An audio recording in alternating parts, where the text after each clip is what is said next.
It's been 39 years now since Iran's royal family, the Pahlavi dynasty, fell from power, which then heralded in the Islamic Republic. And on Sunday in Iran, some Iranians celebrated their 39th Revolution Day, marking the return of Ayatollah Khomeini from exile in France. They burned effigies of the Shah. And when the Shah fell, many Iranians left, creating a diaspora that's now thought to be anywhere between 2 and 5 million people. Many emigrated to the US and elsewhere in the Middle East, but some settled here in France. It's the case of our guest today, Iranian lawyer and author Ardavan Amir Aslani. Welcome to Paris Live PM. Thank you for having me. Now, I want us, Ardavan, to talk about the role of that the diaspora is playing in Iran now in 2018. But I think to see how far the country has changed, we need to step back in time a little bit, 39 years ago. You were a teenager, I understand, when the Shah fell.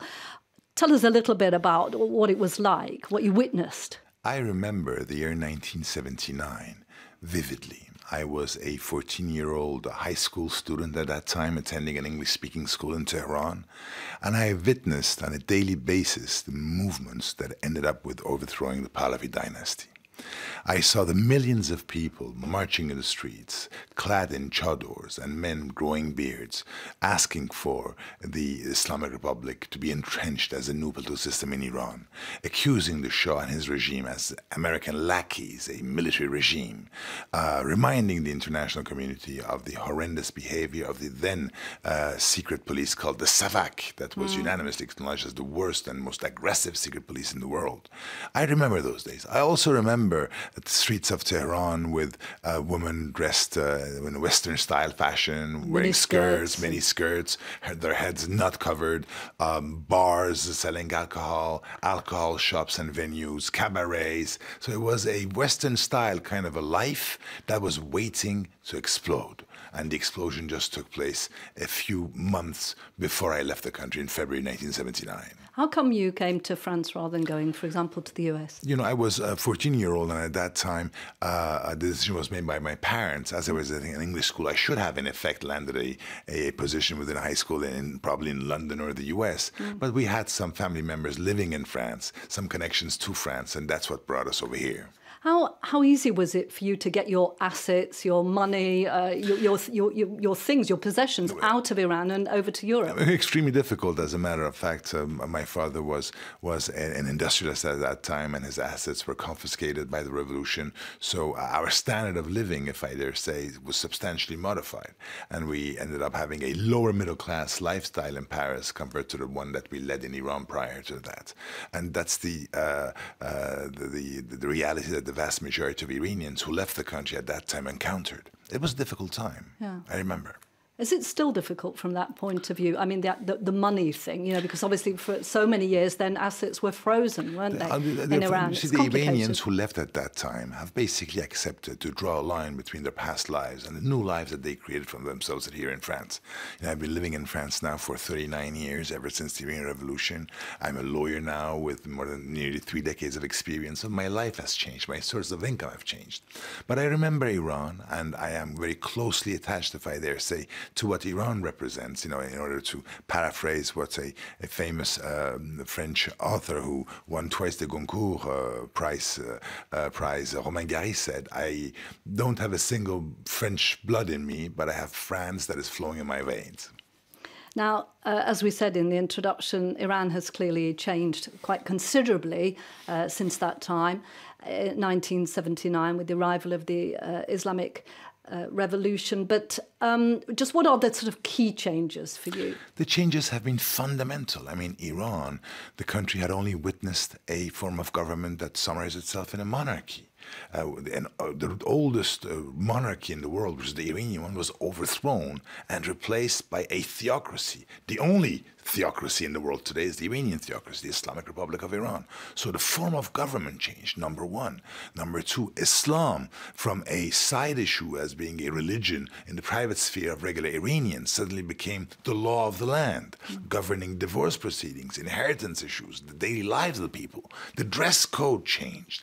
The monarchy, with its glamorous images conveyed all across the globe, was totally replaced by Iranian mullahs clad in dark dark traditional Islamic dress, vouching for revolution across the entire Muslim world, pushing forward with Islamic theocracy and Islamic revolutionary ideas, in contrast to a regime that was totally sidelined by revolutionary thoughts and aligned with U.S. interests globally. We forget that, the Shah's time was not the democracy that people may think it was. It was a military regime. Half of the country's budget every year was handed over for military equipment to the U.S. Government. So it was, now we have a tendency in comparing what we see today as far as restrictions on social liberties are concerned by imagining that it was a better time then. It was not automatically a better time.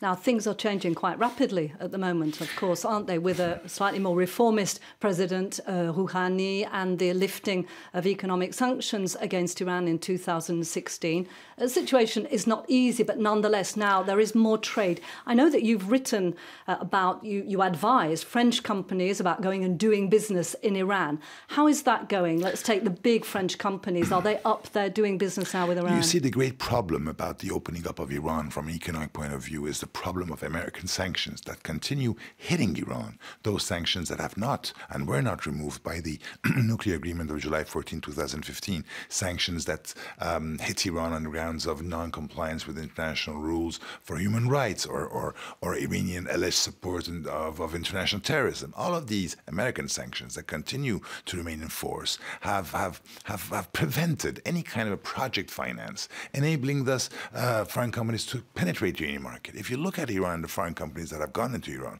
you're looking at a few companies for whom Iran represented an existential market Total, for them. Total could not afford to be absent from the largest proven gas users in the world. PSA in France or Renault could not afford not to be present in the largest and most rapidly expanding automotive market in the world.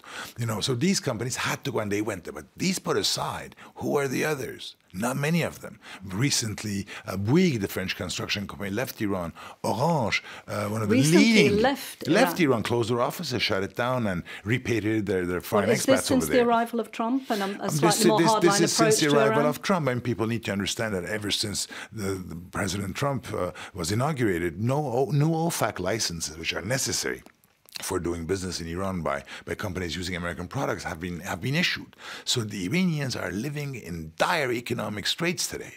And that's the problem that the regime is encountering.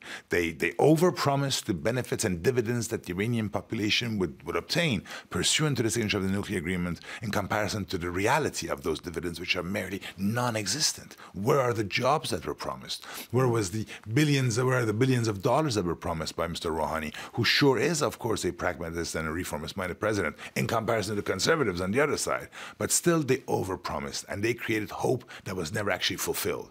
The demonstrations that we witnessed in Iran a couple of weeks ago are a direct consequence of the disappointment of the Iranians in relation to a lack of dividends pursuant to the signature of the agreement. Who were those Iranians? They were not the middle class, the educated, the wealthy, the well-to-do people who were in the streets in 2009 demonstrating against Ahmadinejad's re-election.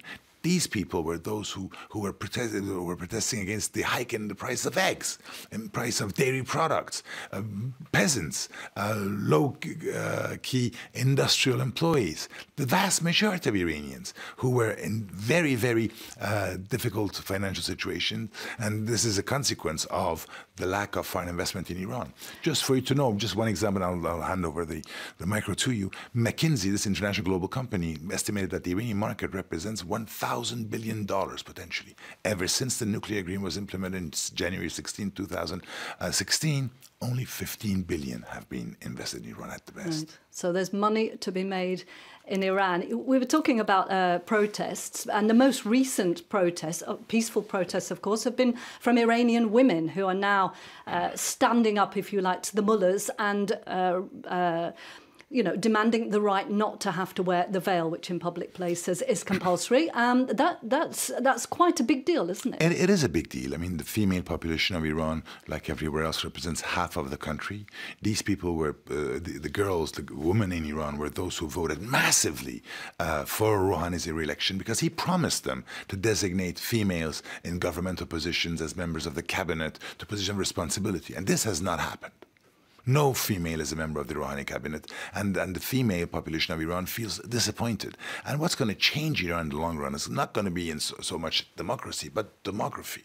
70% of the entire Iranian population, including females, are under the age of 40. They're all highly educated, open-minded, connected to the internet, and they can no longer stand the only regime that they've known of, the theocracy, which promises only two things for the moment: restrictions on social liberties and unemployment. They aspire to change, and they are no longer keen in wearing the scarf. For your information, I don't know whether you noticed this, but Rouhani himself came out the other day, rendering public a report mentioning that half of the population is against the mandatory enforcement of the hijab.